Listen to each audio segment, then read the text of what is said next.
Hello welcome back to our channel. അപ്പോൾ നമ്മുടെ last vlog എല്ലാവരും കണ്ടിരിക്കുമെന്ന് വിചാരിക്കണു. നമ്മളിപ്പോൾ ഉള്ളത് ബോൺമൗത്ത് ബീച്ചിൽ തന്നെയാണ്. ബീച്ചിനടുത്തുള്ളൊരു റിസോർട്ടിലാണ് നമ്മളുള്ളത്.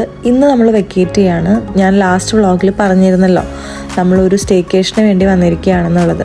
അങ്ങനെ രാവിലെ തന്നെ എണീറ്റ് റെഡിയായി നമ്മൾ താഴെ ബ്രേക്ക്ഫാസ്റ്റ് കഴിക്കാൻ വേണ്ടി വന്നിരിക്കുകയാണ് കേട്ടോ. ഇവിടെ ബൊഫേ ആണ്. അപ്പോൾ കുട്ടികളെയൊക്കെ പെറുക്കിയെടുത്ത് നമ്മൾ വേഗം കഴിച്ചിട്ട് ഒന്നുകൂടി ബീച്ചിൽ പോയി ബീച്ചിനോടൊരു ടാറ്റ ബൈ ബൈ ഒക്കെ പറഞ്ഞിട്ട് വേണം നമ്മുടെ അടുത്ത ഡെസ്റ്റിനേഷനിലേക്ക് പോകാൻ. ഞാൻ എൻ്റെ ലാസ്റ്റ് വ്ളോഗിൽ പറഞ്ഞിരുന്നു ഇന്ന് നമ്മൾ വേറൊരു ലൊക്കേഷനും കൂടെ പോകുന്നുണ്ട്. അവിടെ നമ്മുടെ വേറൊരു ഫ്രണ്ടും ഫാമിലിയും കൂടെ നമ്മൾ ജോയിൻ ചെയ്യും. അങ്ങനെ എല്ലാവരും വേഗം ബ്രേക്ക്ഫാസ്റ്റൊക്കെ കഴിച്ചു തിരിച്ച് റൂമിലെത്തി നമ്മുടെ സാധനങ്ങളെല്ലാം അടക്കി പെറുക്കി ബാഗിലാക്കുകയാണ് കേട്ടോ. നമുക്ക് ഇവിടുന്ന് വെക്കേറ്റ് ചെയ്യേണ്ടത് ഏകദേശം ഒരു 11:30ക്കാണ്. ഞങ്ങളെല്ലാവരും കുളിയൊക്കെ കഴിഞ്ഞ് ഡ്രസ് ചേഞ്ചിങ് ഒക്കെ കഴിഞ്ഞ് ഞാൻ പുട്ടിയിട്ടുകൊണ്ടിരിക്കുകയാണ് കേട്ടോ. കാര്യമായിട്ടൊന്നുമില്ല, കുറച്ച് സൺസ്ക്രീനും ലിപ്സ്റ്റിക്കും കാജൽ അത്രയൊക്കെ തന്നെ ഉള്ളൂ. അങ്ങനെ ഞാൻ വീഡിയോ എടുക്കുന്നുണ്ടപ്പോൾ ഇടയിൽ ഒരാൾ കയറി വന്ന് കുറച്ച് കോപ്രായങ്ങളൊക്കെ കാണിച്ചുകൊണ്ടിരിക്കുകയാണ് കേട്ടോ.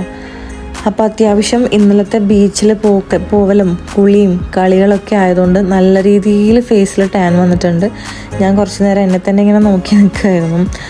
അപ്പോൾ സൺസ്ക്രീൻ ഇവിടെ മസ്റ്റാണ് കേട്ടോ. സമ്മർ അധികം നാളില്ല, എന്നാൽ പോലും സമ്മർ ടൈമിൽ നമുക്കിവിടെ സൺസ്ക്രീൻ ഇടാതെ പുറത്തിറങ്ങിയാൽ നല്ല അടിപൊളി പണി കിട്ടും.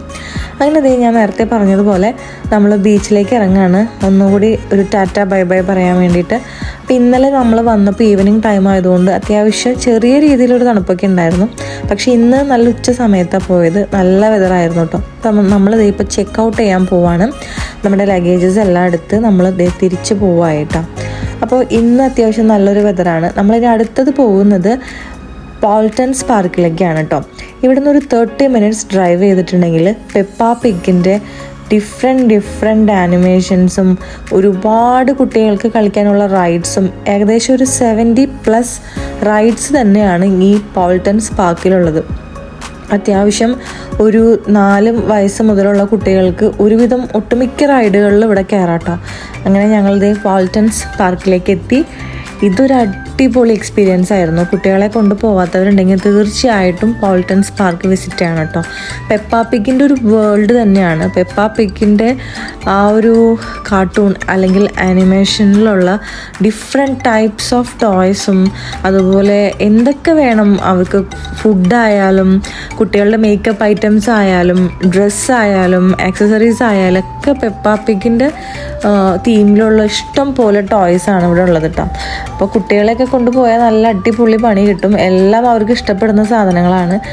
അങ്ങനെ ഇതിനകത്ത് പിന്നെ ഒരു വേറെ ലോകമാണ് കേട്ടോ. കാണാനും കുട്ടികൾക്ക് കയറി കളിക്കാനും, കുട്ടികൾക്ക് മാത്രമല്ല നമുക്ക് വലിയ ആളുകൾക്ക് അഡൽസിന് കയറാൻ പറ്റുന്ന ഇഷ്ടം പോലെ കിളി പാറിപ്പിക്കുന്ന തരത്തിലുള്ള റൈഡുകളൊക്കെ ഇവിടെ ഉണ്ട് കേട്ടോ.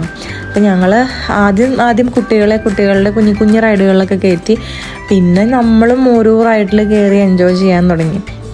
അങ്ങനെ ഞങ്ങളുടെ കൂടെ നമ്മുടെ വേറൊരു ഫ്രണ്ടും ഫാമിലിയും കൂടെ ഇവിടെ വെയിറ്റ് ചെയ്യുന്നുണ്ടായിരുന്നു. അങ്ങനെ ഞങ്ങൾ 3 ഫാമിലിയും കൂടി, 3 ഫാമിലിയിലും 3 പെൺകുട്ടികളാണ്. അപ്പോൾ ഇവർ അടിപൊളിയായിട്ട് കുട്ടികളുടെ ഒരു ടൈം എൻജോയ് ചെയ്തു കേട്ടോ. എല്ലാ റൈഡ്സിലും ഇതും കയറി. തുമ്പിക്കുട്ടിക്ക് ഈ ഒരു റൈഡ് ഭയങ്കര ഇഷ്ടമാണ്. നമ്മൾ എവിടെ ഒരു ഫൺ ഫെയർ ഉണ്ടെങ്കിലും പോയാൽ തുമ്പിക്കുട്ടി ഈ ഒരു റൈഡിൽ കയറും കേട്ടോ. പക്ഷേ എനിക്ക് ഇതിനകത്ത് ഇരുന്നിട്ട് ഒരു തല ചുറ്റുന്ന പോലെയൊക്കെ തോന്നി. എനിക്ക് റൈഡ്സ് കയറാനൊക്കെ പൊതുവെ ഇഷ്ടമാണെങ്കിൽ ഇങ്ങനെ വട്ടം കറങ്ങിക്കൊണ്ടിരിക്കുന്നതിൽ കയറുമ്പോൾ ഒരു ബുദ്ധിമുട്ടാണ്.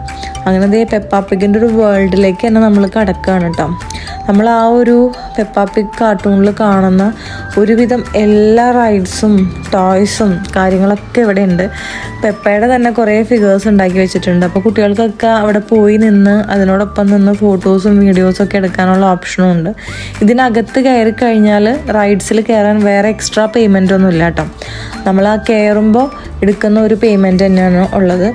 എബവ് 40 പൗണ്ടാണ് കേട്ടോ പെർ പേഴ്സൺ ഇവിടെ എമൗണ്ട് വരുന്നത് ടിക്കറ്റിന്. അപ്പോൾ തുമ്പിക്കുട്ടിയുടെ ഹൈറ്റ് ചെക്ക് ചെയ്തപ്പോൾ തുമ്പിക്കുട്ടിക്കും കൂടി ടിക്കറ്റ് എടുക്കേണ്ടി വന്നു. അങ്ങനെ ഇവിടെ ഇപ്പോൾ സോഫ്റ്റ് പ്ലേ ഏരിയയിൽ വന്നിരിക്കുകയാണ്. തുമ്പിക്കുട്ടിക്ക് പണ്ട് മുതലേ കളിക്കാൻ ഇഷ്ടമുള്ളൊരു ഏരിയ ആണ് കേട്ടോ. ഇത് ശരിക്കും പറഞ്ഞാൽ ബേബീസിനൊക്കെ കളിപ്പിക്കുന്ന ഒരു സെക്ഷനാണ്. പക്ഷെ തുമ്പിക്ക് ഇവിടെ വന്നിങ്ങനെ കുറച്ച് നേരം കളിക്കാൻ എപ്പോഴും ഇഷ്ടമാണ്. ഏത് പ്ലേ ഏരിയയിൽ പോയാലും ഇങ്ങനെ ഒരു സോഫ്റ്റ് പ്ലേ സെക്ഷൻ ഉണ്ടെങ്കിൽ തുമ്പി ഓടി വരും. അപ്പോൾ കുറേ നേരം ഞാനും തുമ്പിയും കൂടി ഇങ്ങനെ കുറച്ച് നേരം അവിടെ കളിച്ചു. ഇതാവുമ്പോൾ വീണാലൊന്നും പ്രത്യേകിച്ച് വേദനയൊന്നും എടുക്കില്ലല്ലോ. തുമ്പിക്കുട്ടിയുടെ കൂടെ കുറച്ച് നേരം ഞാനും കൂടി. കുറച്ച് നേരത്തെ കളിയൊക്കെ കഴിഞ്ഞപ്പോഴത്തേക്കും അങ്ങനെ ഫുഡ് കഴിക്കാൻ വേണ്ടി കേട്ടോ. ഇവിടെ ഇതിനകത്ത് തന്നെ നല്ല നല്ല റെസ്റ്റോറൻറ്റ്സ് ഉണ്ട്. ഞാൻ നല്ല ചൂട് സാൻഡ്വിച്ചാണ് കേട്ടോ കഴിച്ചത്. ഫുഡിങ് ഒക്കെ കഴിഞ്ഞപ്പോഴത്തേക്കും വാട്ടർ പ്ലേക്കുള്ള ടൈമായി. ഇവിടെ ഏകദേശം ഇപ്പോൾ ഒരു ഈവനിങ് ടൈം ആയി. തുമ്പിക്ക് പൊതുവേ മറ്റുള്ള റൈഡ്സിനേക്കാൾ ഇഷ്ടം വെള്ളത്തിലുള്ള കളികളാണ് കേട്ടോ. അങ്ങനെ എല്ലാം കൊണ്ടും ഹാപ്പി ആയൊരു ദിവസമായിരുന്നു കേട്ടോ. നമ്മൾ ഒട്ടുമിക്ക എല്ലാ റൈഡിലും കയറി എല്ലാം ക്ലോസ് ആയതിനു ശേഷമാണ് ഇറങ്ങിയത്. എനിക്ക് വൈൻഡപ്പ് ഒന്നും എടുക്കാൻ പറ്റിയില്ല കേട്ടോ. എൻ്റെ ഫോൺ അപ്പോഴത്തേക്ക് ഓഫായി. അപ്പോൾ എല്ലാവർക്കും വ്ളോഗ് ഇഷ്ടമായി എന്ന് വിചാരിക്കണു. ഇഷ്ടമായെങ്കിൽ നമ്മുടെ ചാനലിന് സബ്സ്ക്രൈബ് ചെയ്യുക. Bye bye.